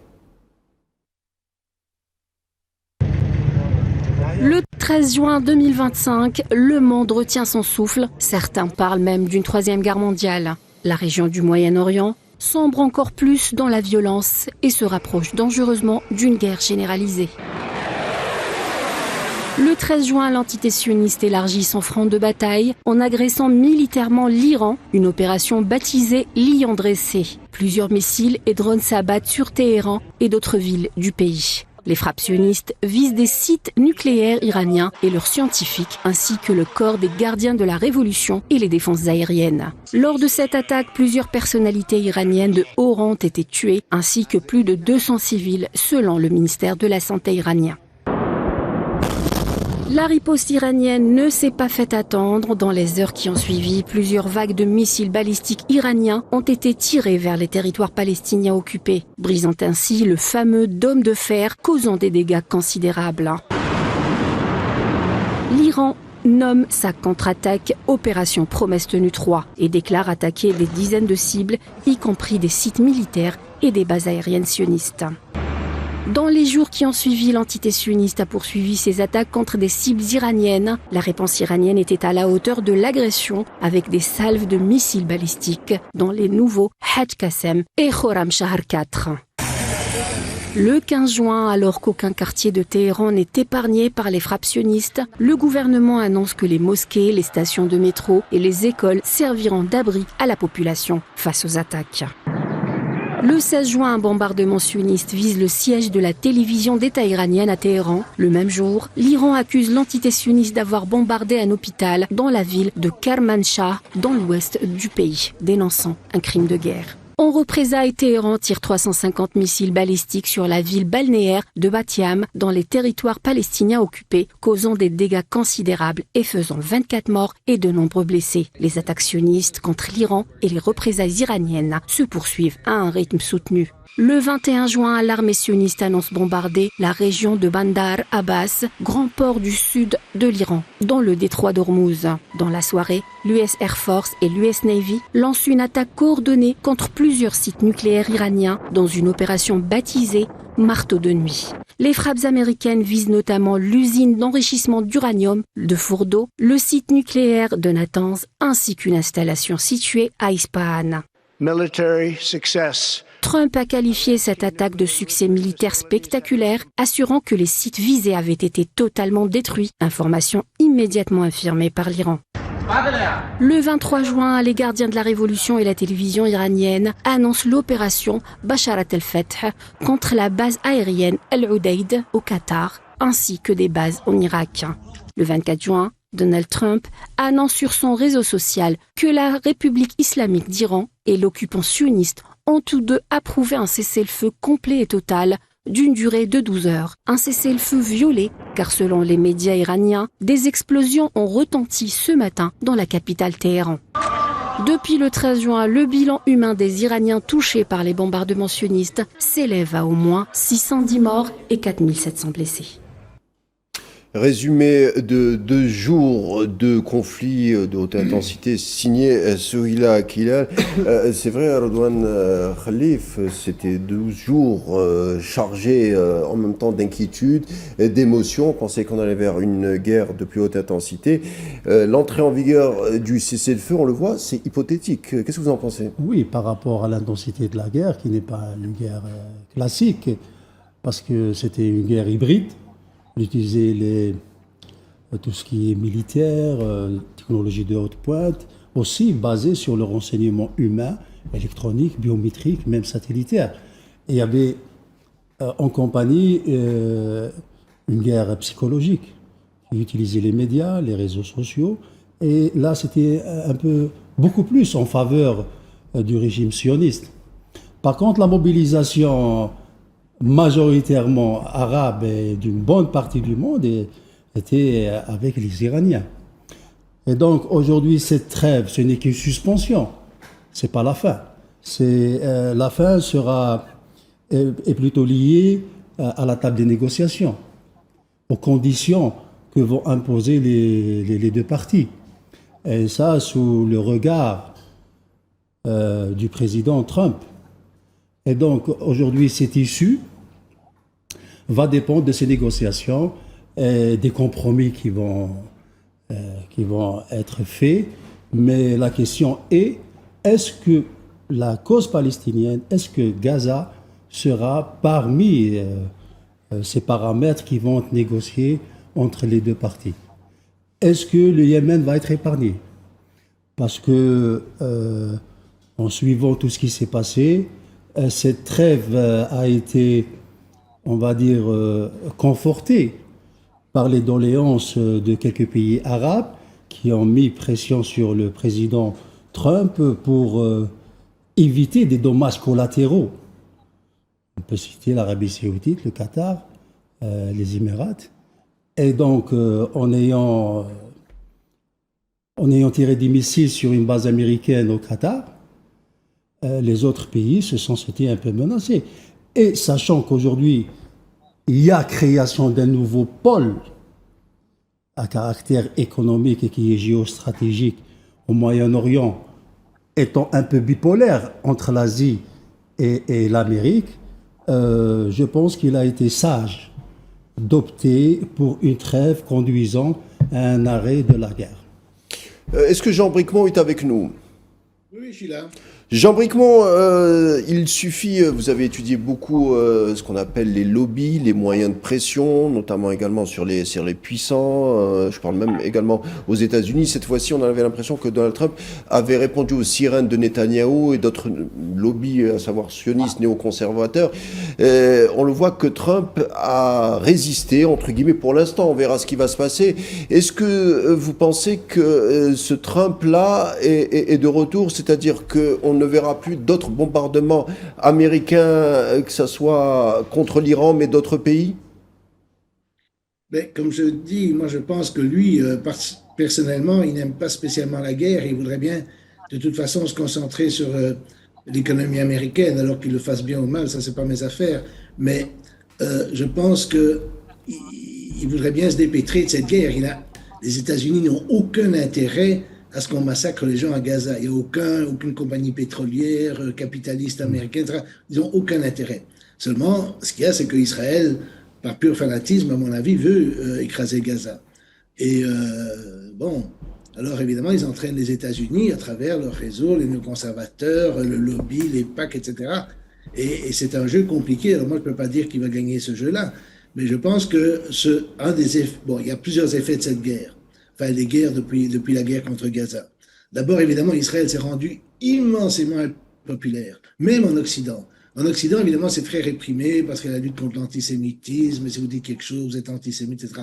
Mais en fait, les gens disent en catimini, mais ils le disent quand même. Et l'opinion, je vois ça autour de moi, l'opinion est devenue massivement opposée à Israël, même des gens qui n'étaient pas tellement opposés à Israël dans le temps.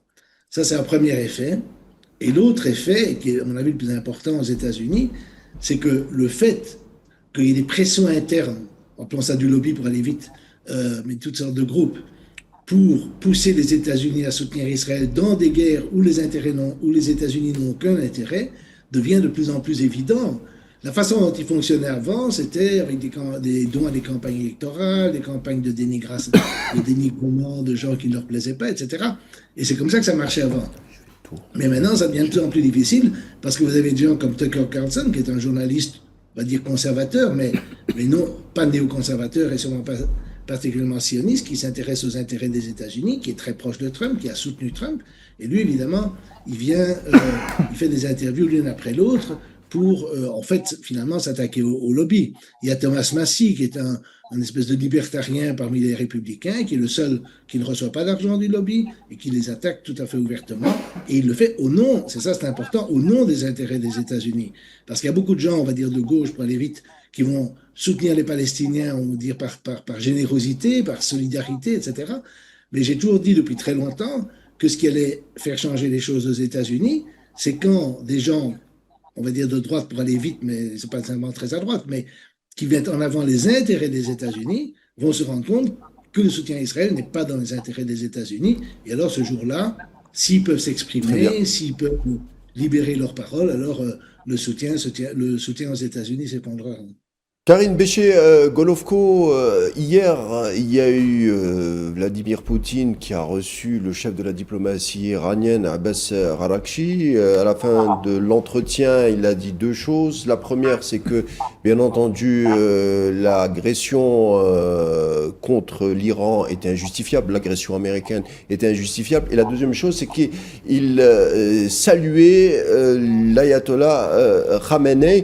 2 jours avant, on avait posé directement la question à Vladimir Poutine en lui disant « Mais pourquoi vous appuyez pas l'Iran dans sa manière de se défendre ?» Et il a dit « Je suis obligé de me tenir à équidistance par rapport aux Iraniens, mais aussi par rapport à l'entité sioniste, puisqu'en Israël, ou l'entité sioniste, il y a 2 millions de russophones, donc je suis obligé d'en prendre compte. » Oui, la position est effectivement assez complexe et vous me permettrez de revenir d'ailleurs justement, puisque cette complexité a également une importance en Russie, sur la question de Trump, hein, puisque, comme vous l'avez justement dit, Vladimir Poutine a rappelé l'agression américaine. Et il y a une chose aussi amusante, c'est cette ingénierie politique qui est mise en place par l'administration américaine actuelle, qui met en place un espèce de faux reset grâce à l'arrivée de Trump au pouvoir. C'est-à-dire, on le voit dans la guerre en Ukraine, on le voit dans la guerre au Moyen-Orient. Les États-Unis sont directement partie prenante dans ces conflits.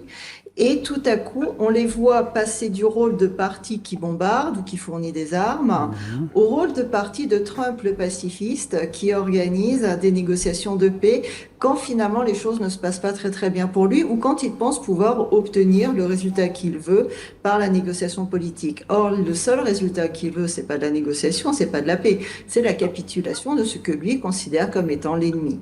Donc ici, je serais peut-être un petit peu plus modérée quand même sur les ardeurs pacifistes de Trump, puisque pour l'instant, on ne peut pas dire qu'elles aient été particulièrement réalisées, en tout cas dans les faits. En ce qui concerne les autres aspects de votre question, notamment l'impératif pour la Russie... Ou plutôt le positionnement à équidistance entre les Iraniens et les sionistes. Tout à fait, c'est-à-dire cet impératif de trouver un équilibre en fait entre Israël d'un côté et les pays arabes de l'autre.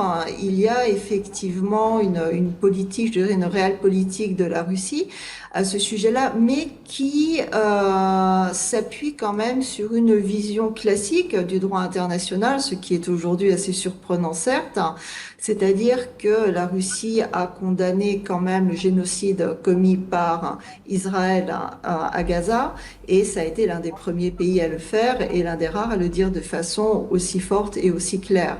Donc, si la Russie soutient effectivement Israël dans le sens où la Russie n'aura pas peut-être une intervention militaire directe pour aider l'Iran dans le cadre de ce conflit. Rappelons par ailleurs que dans les accords qui ont été conclus entre l'Iran et la Russie, justement, le nouveau, on va dire, président iranien et son équipe n'ont pas voulu ratifier des clauses d'entraide militaire. Donc, de toute manière, la Russie étant un pays qui s'appuie énormément sur le côté formel du droit, la Russie, a priori, de toute façon, n'a pas de base juridique pour aider militairement l'Iran. Donc, on voit ici effectivement une position assez délicate, mais assez ferme de la Russie. Et en ce sens-là, elle appelle aussi les pays à prendre leurs responsabilités.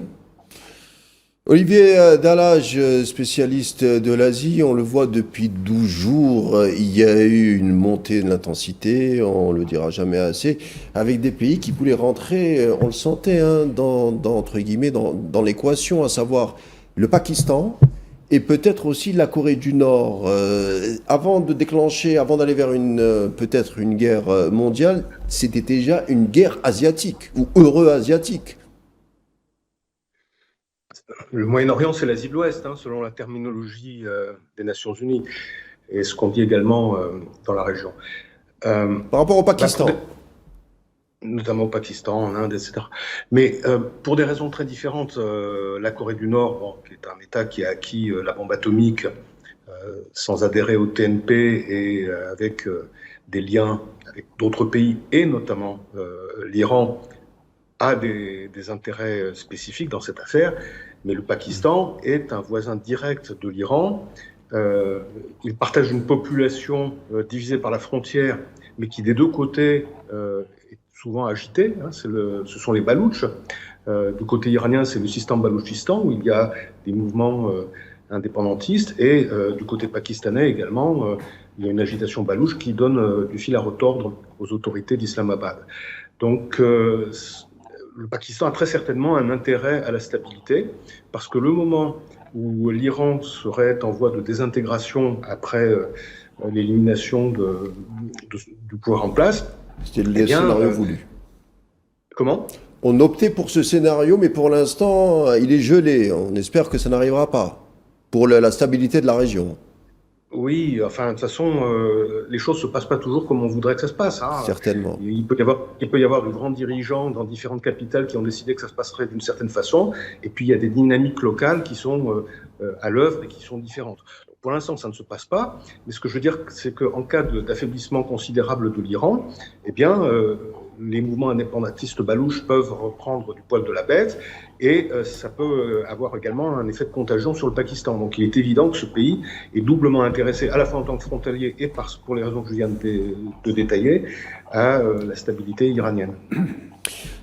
Jean Bricmont, est-ce que vous... Voilà, il est avec moi, Jean Bricmont, tant mieux. Jean Bricmont, on voit depuis le cessez-le-feu, donc entre guillemets, on va voir comment ça va s'articuler d'ici les prochains jours, que les médias hexagonaux sont...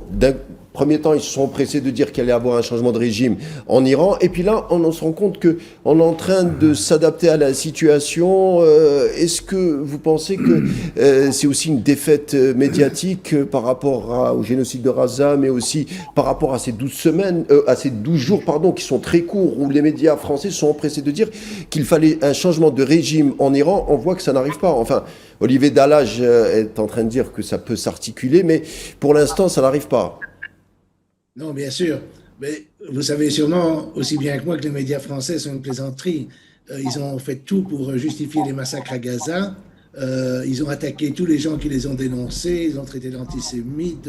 Ils ont fait passer les intérêts de la France comme s'ils étaient identiques à ceux des États-Unis, d'Israël, ce qui n'est pas vrai pour la France et même pas vrai pour les États-Unis. Ils sont complètement alignés sur Israël. Et alors, pendant toute la période, les 12 jours d'affrontement, ils étaient entièrement du côté d'Israël, pensant effectivement que l'Iran avait été détruit, ses installations nucléaires sont détruites, ça on n'en sait rien en réalité, et que le peuple allait se soulever, que le régime allait tomber, etc., etc. Et alors ils nous ont fait tout le baratin sur la libération des femmes, etc., etc., comme elles sont libérées aujourd'hui en Syrie, ou comme elles étaient libérées en Afghanistan quand ils ont instauré, après tout, c'est eux qui ont instauré les ancêtres des talibans. Et donc, je veux dire, c'est une comédie complète, mais maintenant ils sont très embêtés. Comme je dis, ma boussole qui indique le nord, BHL, il est très très mécontent. Et il y en a d'autres il y en a plein qui sont mécontents parce qu'ils ont l'impression que Trump avait enfin décidé, en attaquant les sites nucléaires iraniens, de finir le boulot. Parce qu'à Tel Aviv, ils disent il faut finir le boulot. Ils disent, c'est leur slogan. Et aux États-Unis aussi, il faut finir le boulot.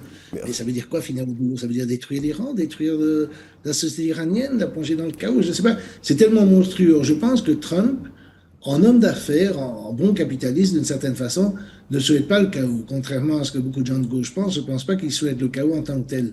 Et seulement, les Israéliens veulent le chaos chez leurs ennemis. Mais ça, c'est tous les pays veulent le chaos chez leurs ennemis. Le problème, c'est que les Israéliens ont plus beaucoup d'ennemis. Merci Jean Bricmont. Je rappelle que vous êtes un spécialiste des médias, auteur, essayiste, notamment spécialiste des fake news en temps de guerre. Je vous dis à bientôt. C'est vrai qu'on oublie, Faisal Metaoui, que ces bombardements contre l'Iran ont commencé. Enfin, l'épisode initial, c'était le génocide à Gaza. Parce que cette agression israélienne, encore une autre, son but est de ne pas oublier ce qui se passe à Gaza. Il y a presque maintenant 60 000 morts à Gaza. Si on compte aussi ceux qui ne sont pas déclarés, parce que pour beaucoup de spécialistes, le nombre de morts est beaucoup plus important que ça, avec les disparus, les bébés, les enfants, les femmes, etc. Aujourd'hui même, il y a eu presque 80 morts à Gaza parce qu'on a tiré, quelle lâcheté, contre des personnes qui sont allées chercher de la nourriture. Ça, c'est des crimes de guerre qui sont authentifiés, qui sont documentés, etc. Et malgré ça, parce que M. Bricmont parlait de ce sinistre personnage qui est Bernard-Henri Lévy, qui curieusement il est sur tous les plateaux de ces derniers jours, pour d'abord dire qu'Israël est dans le droit international, parce que selon lui, c'est l'Iran qui a agressé Israël. Il a parlé des bombardements d'avril et de septembre 2024, alors que c'était une réponse de l'Iran parce que l'antisionisme a bombardé l'ambassade d'Hamas en tuant des responsables iraniens, etc.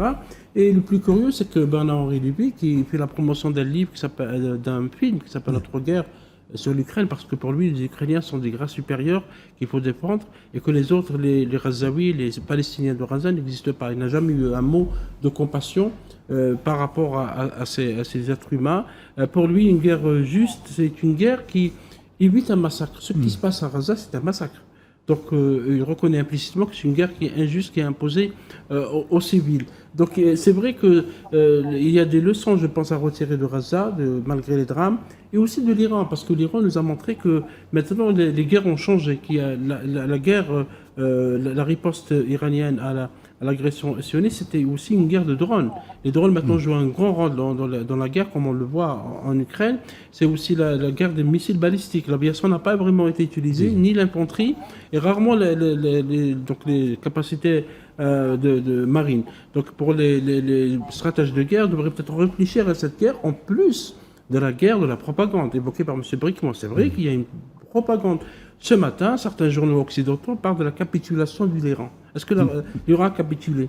L'Iran n'a pas capitulé et il n'y a pas, je ne pense pas que les capacités militaires sont amoindries parce qu'on parle de l'effondrement du système de balistique, de la destruction totale des installations nucléaires, etc. Donc il y a toute une propagande par rapport à l'Iran et ça continue. Maintenant, notre invité Olivier Dallage parle des balouches. Il faut s'interroger qui finance les balouches et qui leur donne des armes et qui veut encore déstabiliser cette région du monde comme on le fait avec les Kurdes pour déstabiliser les 4 pays qui sont l'Irak, la Syrie, et la Turquie et l'Iran.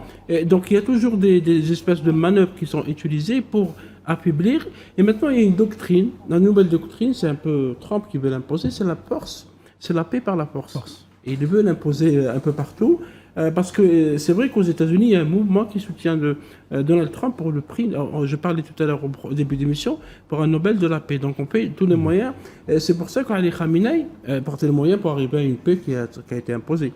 C'est pour ça qu'Ali Khamenei, le guide suprême de la République islamique d'Iran, disait nous ne voulons ni guerre imposée ni paix imposée, parce que la paix, ça ne s'impose pas par des bombes. Absolument. Il faut des négociations et Téhéran a toujours montré sa capacité à négocier, même si elle ne veut pas du tout céder sur son programme nucléaire, parce que le rappel, on le dit jamais assez. L'Iran est un signataire de TNP, traité de non-prolifération des armes. Et là, on est en train de dire qu'il faut aussi remettre cet accord parce qu'on ne demande rien à l'antisioniste. Tout le monde sait que l'antisioniste a un réacteur, a même la bombe atomique depuis les années 60 et a même aussi des armes à tête avec des ogives nucléaires. Mais grâce ou à cause aux Français? Oui, notamment aux Français qui ont soutenu. 400 spécialistes ont été envoyés en Israël avec de fausses identités pour préparer cette bombe. Mais pourquoi dans le droit pourquoi ces donneurs de leçons comme BHL, Bernard-Henri Lévy et tous ceux qui sont les invités permanents des plateaux ne se rappellent pas ces faits? C'est fait que notre antisioniste ne signe pas le TMP, personne ne s'intéresse à son programme nucléaire, y compris la IEA, qui joue un rôle trouble, là, parce qu'on a constaté que finalement, cette agence onusienne ne s'intéresse qu'à l'Iran. Tous les autres programmes qui peuvent exister, les programmes pacifiques, c'est un droit pour les États. Or, même maintenant, on peut même empêcher l'Iran à avoir de l'atome pacifique. Et c'est pour ça que ce qui s'est passé à Gaza, ce qui se passe toujours à Gaza, nous souhaitons bien sûr qu'il y ait un cessez-le-feu que personne ne peut imposer à cet État paria qui est donc l'entité sioniste, montre aussi qu'il y a un double langage, qu'il y a de double standard, d'où la nécessité, encore une fois, de réformer le système mondial hérité de l'après-Deuxième Guerre mondiale. Louane Khalif, c'est vrai ce que raconte Faisal Metaoui. Netanyahou a tout emporté, on a l'impression, avec le génocide à Gaza, le droit international, les institutions onusiennes ainsi que la UEA. On a l'impression que ça va être difficile. Comment repenser toutes ces entités, toutes ces institutions après peut-être la fin, on l'espère, la fin du génocide à Gaza? Il y a pas mal de choses à reconstruire dans ce monde. On ne peut pas repenser la chose parce que les géniteurs sont les bourreaux d'aujourd'hui. Aujourd'hui, on est devant un droit international bafoué. Un droit international à la carte. 2 poids, 2 mesures. M. Metaoui a dit régner la paix par la force. Les sionistes, veulent la paix en commençant par la guerre. Ils ont toujours prôné et nourri cette doctrine. Et l'avantage qu'ils ont aujourd'hui, c'est qu'ils détiennent le plus grand marché des médias. Ils le manipulent. Les lobbies financiers qui détiennent la scène financière et les gros capitaux de fonds et les grandes multinationales, ils sont sionistes. Eux, ils s'y sont pris bien auparavant, depuis la guerre de 67. Pendant que Mais ça n'empêche pas peut-être d'autres groupes de pression d'avoir leur propre lobby. C'est-à-dire, j'ai envie de dire, c'est bonne guerre. Et c'est là la question. Je vous l'ai dit.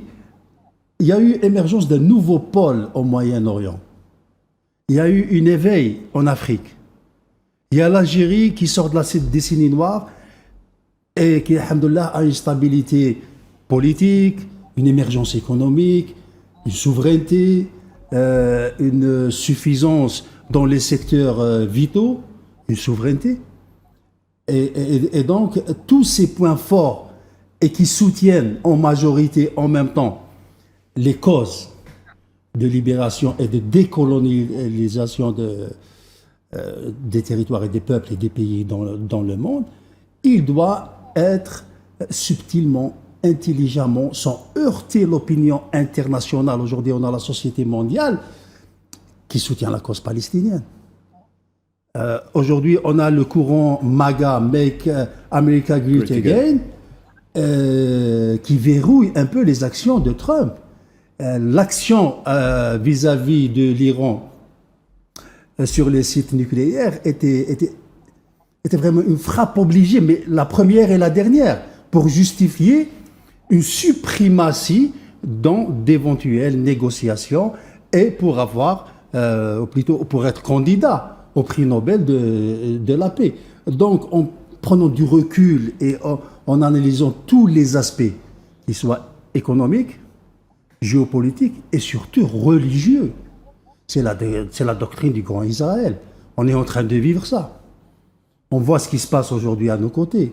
On voit la mobilisation du Marzano côté des sionistes par rapport à l'hospitalisation des blessés. Et qui a prédit tout ça? Parmi les premiers qui a prédit tout ça, c'était l'Algérie. Et c'est pour ça qu'on a été pris pour cible après les déclarations de M. le Président de la République concernant l'établissement des relations avec le régime sioniste. Et que le prix et les conséquences que ça encourait après sur ces pays-là et sur la région. On voit aujourd'hui ceux qui maintiennent un double langage parce qu'ils ont des relations avec les sionistes, comment aujourd'hui ils sont frustrés dans leur point géographique. Je parle de quelques pays arabes dans le Moyen-Orient. D'où cette pression diplomatique pour arrêter cette crise, arrêter cette guerre avant qu'elle s'étale et qu'elle fasse des dommages collatéraux qui causeraient un grand préjudice d'un point de vue économique et sociétal dans ces pays et par rapport à leur image de marque. Karine Béché-Golovko, on retourne avec vous en Russie. On a l'impression quand même qu'il y a une diplomatie subtile entre Donald Trump et Vladimir Poutine, puisqu'il y a de moins en moins de pression sur Poutine concernant l'Ukraine. En même temps, on sait qu'il y a pas mal d'experts russes qui accompagnent les projets du nucléaire civil, l'enrichissement d'uranium en Iran. Certaines analyses de la Russie disent qu'il y a quand même une entente tacite entre Donald Trump et Vladimir Poutine. Je reviens à ma question initiale. Est-ce que Poutine est ce décisionnaire et ce facteur clé qui a permis qu'on entre dans une espèce de séquence de cessez-le-feu? Je ne pense pas que l'on puisse mettre le cessez-le-feu au crédit exclusif de la Russie. Ça me ferait très plaisir, mais bon, il faut quand même être réaliste.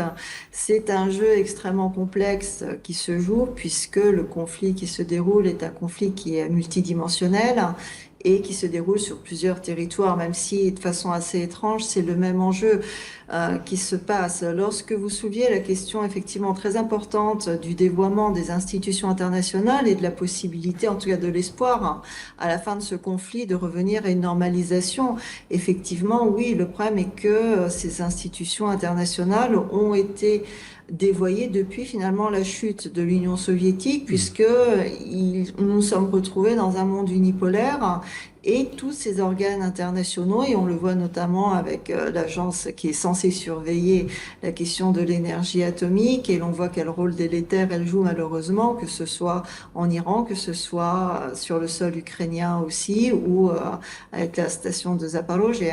Donc il y a effectivement une transformation et une unification du droit international aujourd'hui, parce que nous sommes dans une phase de conflit intense et qu'il faudra bien attendre la fin de ce conflit pour que ça se règle. Mais j'ai peur que même si pour un certain temps le conflit se calme au Moyen-Orient, ça ne sera pas suffisant pour remettre en cause la déshérence du droit international aujourd'hui. Il faudra réellement arriver à combattre l'ennemi, en quelque sorte, puisqu'il faut bien le dire, qui se trouve sur un autre plan aussi, qui est sur ce plan politique, sur ce plan idéologique. Et tant que nous n'arriverons pas à nous débarrasser dans les différents pays des élites globalistes qui sont implantées, qui ont colonisé ces pays, dans ce cas-là, nous n'arriverons pas à revenir à un système d'État souverain, donc nous n'arriverons pas à revenir à une normalisation du droit international, puisque le droit international, c'est un droit entre les nations.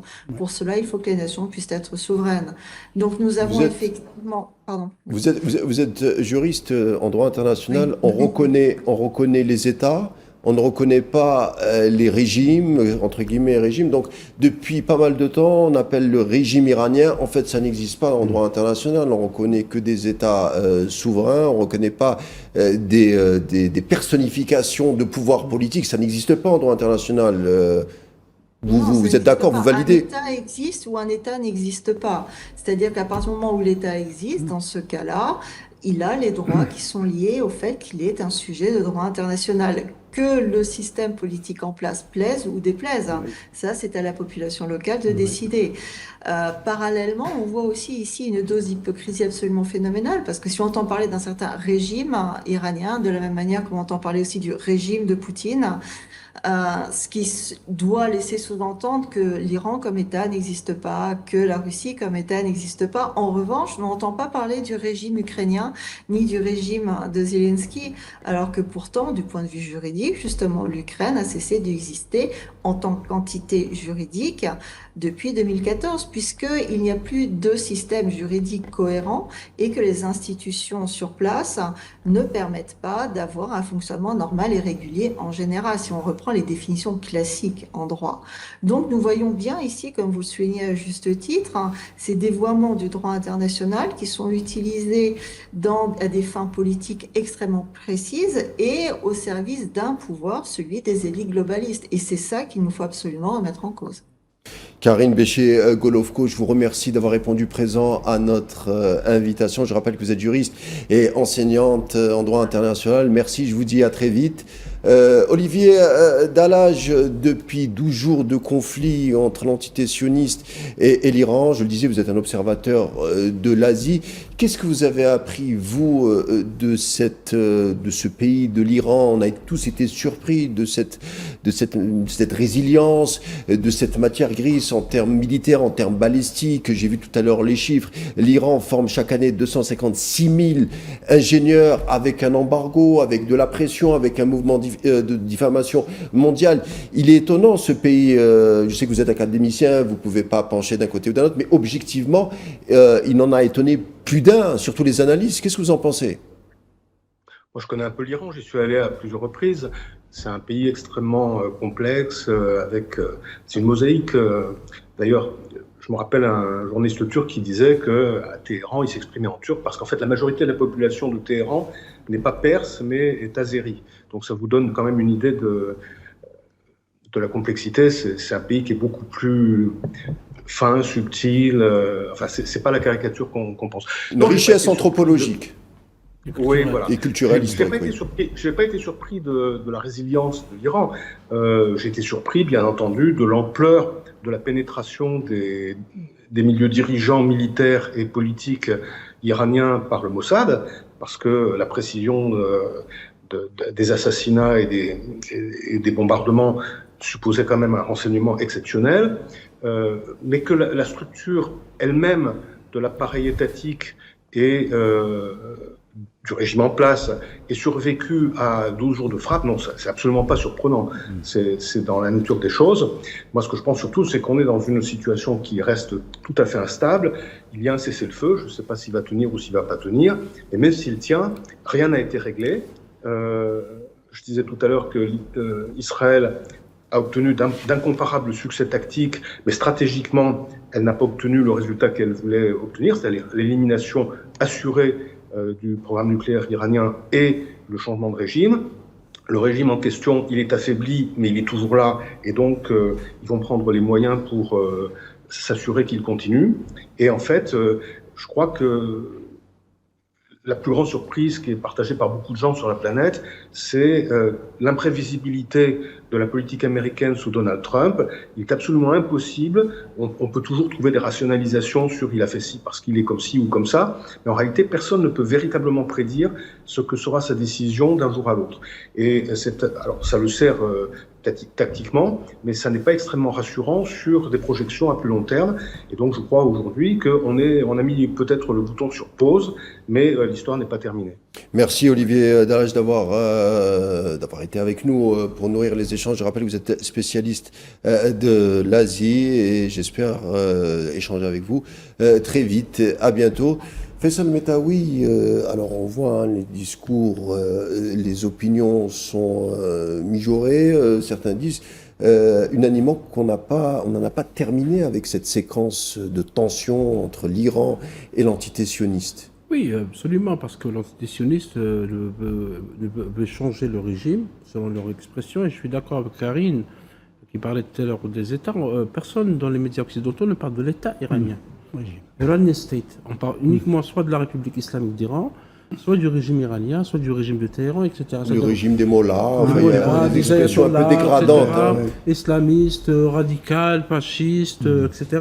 Et ça veut dire que la sémantique est importante aussi. Elle n'est pas neutre. Elle n'est pas neutre. C'est exactement la même chose que pour la Russie, hein, parce que l'Ukraine est un État et la Russie n'est pas l'État, malgré que c'est une puissance nucléaire, agricole, économique, etc. Et donc je pense que l'obsession de Netanyahou sur le programme nucléaire iranien va se poursuivre. Mais il n'y a pas que lui, hein, parce qu'on a tendance à tout concentrer sur Netanyahou, qui est un fasciste, ce que vous voulez, suprémaciste.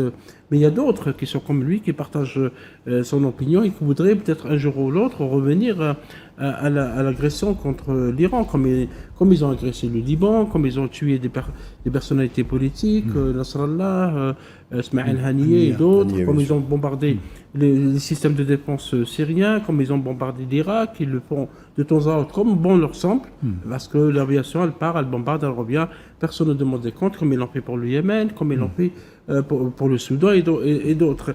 Et donc la balle est dans le camp peut-être de celui qui a parrainé cette paix par la force, qui est le président américain.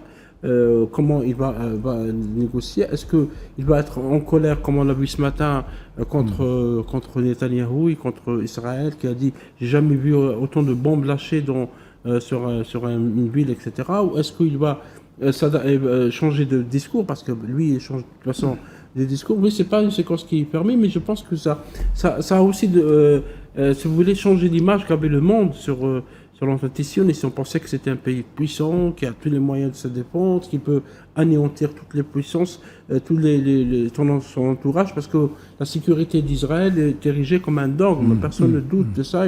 Et sont en droit de se défendre, parce que les médias occidentaux, tous, pratiquement, ont évoqué le droit d'Israël ou de l'entité sioniste de se défendre, alors que c'est eux qui ont agressé l'État iranien. Ça va poser beaucoup de questions dans le futur. Et encore une fois, il ne faut pas oublier ce qui s'est passé à Gaza. Il ne faut pas oublier que Netanyahou est poursuivi par la Cour pénale internationale, lui et son ministre de la Défense. Il ne faut pas oublier qu'il y a eu beaucoup de morts, etc. On ne va pas tourner la page comme ça. On ne va pas tuer 50 000 personnes ou plus de 50 000 personnes pour passer à autre chose, à une paix par la force négociée. Et on fait comme si de rien n'était. On va reparler de la reconstruction de Gaza, bien que ce n'est pas le projet de Netanyahou, parce que lui, il veut raser tout ce territoire et il ne veut même pas reconnaître l'État. Parce que même maintenant, si vous parlez de l'État palestinien, vous êtes antisémite. Rappelez-vous qu'avant cette attaque, cette agression sioniste contre l'Iran, il y avait un congrès qui devait avoir lieu à New York pour aborder la question de l'État palestinien. La France et l'Arabie Saoudite. La France a été sabotée. L'agression a aussi servi à saboter ce projet. Mais un jour ou l'autre, la question de l'État palestinien, qui est reconnue par plus de 140 États dans le monde, va se reposer encore une fois, malgré la force, malgré le mensonge, malgré la manipulation, malgré les guerres, malgré tout, les assassinats, etc.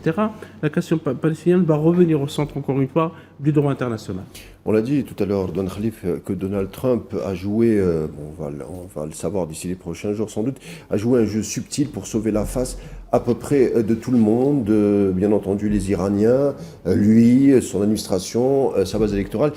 Mais on sent qu'il y a bien un acteur qui est dans de mauvais draps, c'est bien Netanyahou. On peut dire que c'est une défaite à tous les niveaux du ministre sioniste, messianiste et criminel de guerre selon le mouvement de juridiction internationale. Il y a un peu de plaisir de la part du président Trump dans tout ça. Du cynisme, oui.